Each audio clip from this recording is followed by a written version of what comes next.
వైఎస్ఆర్ ఆ పేరు వినగానే అందరికీ కూడా ఒక ప్రేమ, ఒక ఆప్యాయతతో కూడిన ఒక పరిపాలనా విధానం గుర్తొస్తుంది. ఎందుకంటే పరిపాలనకి ఈరోజు మానవత్వాన్ని అద్ది ప్రతి ఒక్కరి గుండెల్లో చిరస్థాయిగా నిలిచిపోయారు వైఎస్ఆర్ గారు. అందుకే ఈరోజు ఆయన చనిపోయి 14 సంవత్సరాలు పూర్తవుతున్నా ఇంకా కూడా ఎవరు ఆయన్ని మర్చిపోలేరు, భవిష్యత్తులో కూడా మర్చిపోరు అని గర్వంగా చెప్పగలను. ఎందుకంటే ఈ రాష్ట్ర రాజకీయాల్లో పెను మార్పును తీసుకొచ్చి పేదవాడికి నేనున్నాను అంటూ ఆయన ఇంటి వద్దకే అన్నీ కూడా తీసుకొచ్చి అందించిన ఘనత వైఎస్ఆర్ కుటుంబానికే దక్కింది. ఎందుకంటే వాళ్ళు ప్రజల్ని తమ కుటుంబ సభ్యులుగా భావిస్తారు, అభిమానిస్తారు.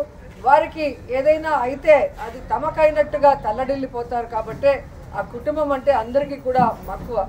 కానీ రాజశేఖర రెడ్డి గారు ఏ విధంగా అయితే తన పాదయాత్రలో ఒక ప్రభంజనాన్ని సృష్టించారో, ప్రజల కష్టాల్ని, రైతుల కష్టాల్ని, ముఖ్యంగా పేదవాడి కష్టాన్ని దగ్గర నుంచి చూసి అవన్నీ దూరం చేయాలి అని ఒక నిర్ణయం తీసుకొని ముఖ్యమంత్రి అయిన తర్వాత ఆయన చేపట్టిన అనేక చారిత్రాత్మక నిర్ణయాలతో, సంక్షేమ పథకాలతో మరి ప్రతి ఒక్కరి గుండెల్లో కూడా ఈరోజు నిలిచిపోయారు. ఈరోజు హాస్పిటల్లో మరి సేవా కార్యక్రమాలు చేయడం జరుగుతుంది వైఎస్ఆర్ గారి జయంతి సందర్భంగా. సో 108 ఎంతో మందికి ప్రాణదానం చేశారు. అలాగే ఆరోగ్యశ్రీ ఎంతో మంది కుటుంబాలని ఈరోజు నిలబెట్టిన ఘనత వైఎస్ఆర్ గారికే దక్కింది. అలాగే రైతన్నవాడు బాగుంటే రాష్ట్రం బాగుంటుంది, దేశం బాగుంటుందని నమ్మారు. కాబట్టే రైతులకి అడిగింది కూడా చేయటం మనం అందరం కూడా గుర్తుపెట్టుకోవాల్సిన విషయం. ఇలా చెప్పుకుంటూ పోతే ఎన్నో. అందుకే వైఎస్ఆర్ అంటే ఒక బ్రాండ్, ఆయన ఒక లెజెండ్. సో రాజశేఖర రెడ్డి గారు మనకి కనిపించకుండా పోయిన తర్వాత అందరూ కూడా తల్లడిల్లిపోయాం. రాజన్న రాజ్యం లేకుండా ఎలా బ్రతకాలి, రాజన్న లేకుండా మనం ఎలా ముందుకు సాగాలి అని ఎంతోమంది భయభ్రాంతులకి, అలాగే బాధ తప్త హృదయంతో చాలామంది ప్రాణాలు కూడా విడవటం మనం అందరం కూడా చూసాం. కానీ ఆశా కిరణం లాగా ఆయన కొడుకు పులివెందుల పులిబిడ్డ, రాజన్న ముద్దుబిడ్డ జగనన్న వచ్చిన తర్వాత మళ్ళీ దేవుడి పాలన ఎలా ఉంటుంది, రాజన్న పాలన ఎలా ఉంటుందో మరి మనందరికీ కూడా చూపించడం జరిగింది. కానీ మొన్న ఎలక్షన్స్లో మనం ఓడిపోవటం అనేది కొంచెం బాధాకరమైన విషయమే. అయినా మనం ఓడినా గెలిచినా, అధికార పక్షంలో ఉన్నా ప్రతిపక్షంలో ఉన్నా మనం ఎప్పుడూ ప్రజల పక్షానే, రాజశేఖర రెడ్డి ఆశయాలకు అనుగుణంగా ఏ విధంగా అధికారంలో ఉన్నప్పుడు పరిపాలించారో జగనన్న, ఈ 5 సంవత్సరాలు కూడా రాజన్న పరిపాలన మళ్ళీ తీసుకురావడానికి మనం అందరం కూడా కలిసికట్టుగా పోరాడాలని కూడా అందరినీ కోరుకుంటున్నాను. ఈరోజు రాష్ట్రంలో ఉన్న వైఎస్ఆర్ అభిమానులందరూ కూడా ముక్త కంఠంతో ప్రతిజ్ఞ చేయాలని కూడా కోరుకుంటున్నా. రాజన్న పాలన మళ్ళీ రావాలి, రాజన్న బిడ్డ మళ్ళీ ముఖ్యమంత్రి అవ్వాలి, మళ్ళీ పేదవాళ్ళ ప్రజల మొహాల్లో చిరునవ్వు రావాలి, వాళ్ళ కష్టాలు దూరం అయ్యే విధంగా మనం అందరం కలిసికట్టుగా పనిచేయాలని కోరుకుంటూ ఈరోజు వైఎస్ఆర్ గారి జయంతి సందర్భంగా ఆయన విగ్రహానికి పూలమాల వేసి ఇక్కడ సేవా కార్యక్రమాలకి అందరూ కూడా వచ్చిన ప్రతి ఒక్కరికి పేరు పేరున కృతజ్ఞతలు తెలియజేసుకుంటున్నాను. జోహార్ వైఎస్ఆర్, జోహార్ వైఎస్ఆర్, జోహార్ వైఎస్ఆర్. ఆశీస్సులతో, ప్రజల ఆశీస్సులతో, ముఖ్యంగా నమ్ముకున్న సంస్థ తాలూకా ఉద్యోగులందరి ఆశీస్సులతోని పుట్టినరోజు జరుపుకుంటున్న ప్రసాద్ గారికి ప్రత్యేకంగా నేను ధన్యవాదాలు, నమస్కారాలు తెలియజేసుకుంటున్నా. ముందు నమస్కారాలు తెలియజేయాలి, తర్వాతే జన్మదిన శుభాకాంక్షలు తెలియజేయాలి.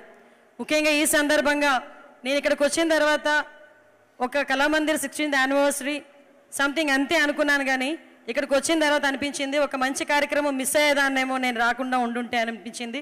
ఈ మంచి కార్యక్రమంలో నన్ను కూడా పాలు పంచుకునే అవకాశం కలగజేసినందుకు ప్రత్యేకంగా మీకు, దగ్గరుండి పిలిచిన మా కళ్యాణ్ గారికి, వెనకాతల మా పెద్దలందరికీ కూడా పేరు పేరున నేను నమస్కారాలు తెలియజేసుకోవాలి. ఇక్కడికి నాతో పాటు ముఖ్య అతిథిగా వచ్చిన తెలంగాణ మంత్రివర్యులు ప్రభాకర్ గారికి, అదేవిధంగా పెద్దలు గౌరవనీయులు మన RRR గారికి, అదేవిధంగా పెద్దలందరికీ కూడా మురళీమోహన్ గారికి, ఈరోజు సేవారత్న అవార్డు తీసుకున్న అవార్డీస్ అందరికీ కూడా, ముఖ్యంగా ఈరోజు ఈ కార్యక్రమాన్ని విజయవంతం చేసిన మీ అందరికీ కూడా మరొకసారి ధన్యవాదాలు. ఈ సందర్భంగా ప్రసాద్ గారికి ఒక విషయం చెప్పాలి. ఎందుకంటే మీ కన్న తల్లిదండ్రులకి నా పాదాభివందనం చేసుకుంటున్నా, మీ సతీమణికి నా నమస్కారాలు తెలియజేసుకుంటున్నా. ఎందుకంటే ఒక సేవ కలగాలి, ఒక సేవ చేయాలని తపన రావాలి అంటే అది పుట్టుకతో రావాలి.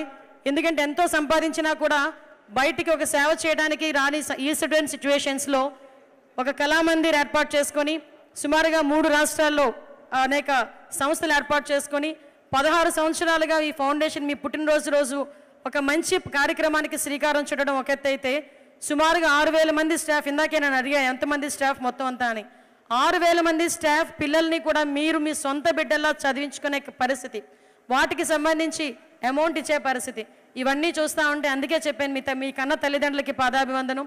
ఇదంతా చేయటానికి ఒక వెనకాత నుంచి సపోర్టివ్గా భార్య లేకపోతే ఇవన్నీ చేయలేరు. అందుకే కుటుంబంలో ఉన్న ఆవిడ భార్యమణికి కూడా సతీమణికి కూడా ప్రత్యేకంగా నేను ధన్యవాదాలు తెలియజేసుకుంటున్నానమ్మా. ఇందులోని పక్షపాతం ఏం లేదండి, లేడీస్ కదా అని చెప్పి మాట్లాడుకుంటున్నాం అని అనుకోవద్దు. ఈరోజు అందరూ అంటుంటారు, ఎప్పుడు అందరూ అనేది ఒక మగాడి విషయం వెనకాతల ఆడది ఉంటుంది అన్న సంగతి, కానీ కొన్ని విషయాలు చాలా క్లియర్ కట్గా అర్థమవుతాయి, ఇలాంటి విషయాలనే అర్థమవుతున్నాయి. అదేవిధంగా ఈరోజు మేము ఒకటే చెప్తున్నాం, ఆంధ్రప్రదేశ్ నుంచి ఇక్కడికి వచ్చి మిమ్మల్ని అందరినీ కూడా నేను చూసిన తర్వాత ఒకటి అనుకున్నా, కీప్ లవింగ్ మోర్ అని చాలా ఎక్కువగా వస్తుంటుంది కళామందిర్లో. కీప్ లవింగ్ మోర్ అంటే నేను ఎంతవరకు శారీస్ గురించి ఏమో అనుకున్నా, కానీ ఈరోజే తెలిసింది మనుషుల గురించి, వాళ్ళ అవసరాల గురించి, వాళ్ళని ప్రేమించే విషయంలో ఈ కీప్ లవింగ్ మోర్ అన్నది కాన్సెప్ట్ తీసుకొచ్చారేమో అని నాకు అనిపించింది. ఇట్స్ చాలా గ్రేట్ థింగ్. నేను ఇందాక నుంచి చూస్తున్నా కీప్ లవింగ్ మోర్ అడ్వర్టైజ్మెంట్లో వస్తున్నాయి, సినిమా థియేటర్లో చూస్తున్నాను. నేను ఇంతవరకు కూడా స్టిల్ ఇందాక నేను అక్కడ కూర్చున్నంత వరకు కూడా చీరల గురించి డ్రెస్సుల గురించి మాత్రమే కీప్ లవింగ్ మోర్ ఏమో అనుకున్నా. బట్ హ్యాట్స్ ఆఫ్ మీ అందరికీ కూడా. అదేవిధంగా మీరు కూడా మీ ఫర్దర్గా జరిగే ప్రతి పుట్టినరోజు వేడుకల్లోని కూడా ఇంతకన్నా మంచిగా ఇంతకన్నా ఎక్కువ మంది బ్లెస్సింగ్స్ మీకు మీ కుటుంబానికి మనస్ఫూర్తిగా ఉండాలని మనస్ఫూర్తిగా తెలియజేసుకుంటూ మరొకసారి మీ ఫ్యామిలీ మెంబర్లో మమ్మల్ని ఒకరిగా పిలిచి ఇక్కడికి ఒక మంచి కార్యక్రమానికి మమ్మల్ని కూడా బ్లెస్ చేసినందుకు మీ అందరికీ ప్రత్యేకంగా ధన్యవాదాలు, నమస్కారాలు. హ్యాపీ బర్త్డే ప్రసాద్ గారు. ముఖ్యంగా ఝాన్సీ గారి గురించి చెప్పాలి. అనిత గారు లేలే ఏ కార్యక్రమం అయినా ఏదో ముందు మాటతో ఝాన్సీ గారు మాట ఉంటేనే కానీ ఆ కార్యక్రమానికి ముందుకు వెళ్ళట్లేదేమో. All the best and congratulations మా.